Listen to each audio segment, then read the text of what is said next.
Doyya akkam nageen badhaadha? Badhaadha akkam? Nagaa galata waaqaa. Eenyu siin jedhanii eessarraa dhufte? Meerii Booramanaan jedhanii. Haayidii Maarraa sabakaa Sabbataawaa gala Haayidii Maarraa sagada Haayidii Maarraa jechuudha. Guddoo namatti tola waaqi si eebbisu.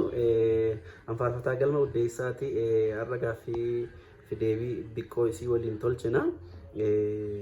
Hojiin keeti maan barattuu moo daldaltuu moo akkam natti himi? Barattu barattaa kudha lammaffaa intiransii fudhatichaaf. Waa guddoo namatti tola intiraansiilee waaqi siin gargaaru ulfaadhu. Amma immoo faarfannaa akkatinaa faarfattu si barbaade. Faarfannaa faarfatta kanaan dura. Faarfannaa waan jedhu faarfatteettamee kanaan dura.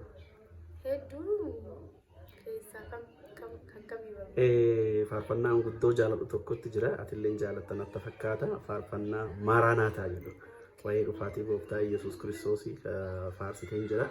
Isa san eeyyama keetii yoo ta'e nu faarfadhu akka ittiin eebbifannu jechuudha.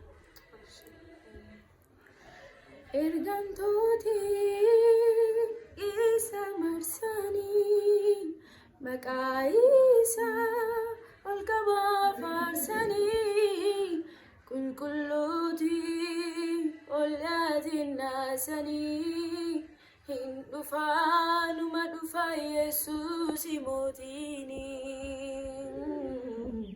Maranathaa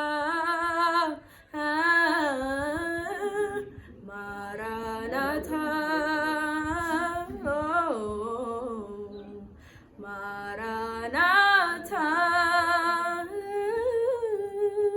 Yom laata guyyaan dhufa gooftaa.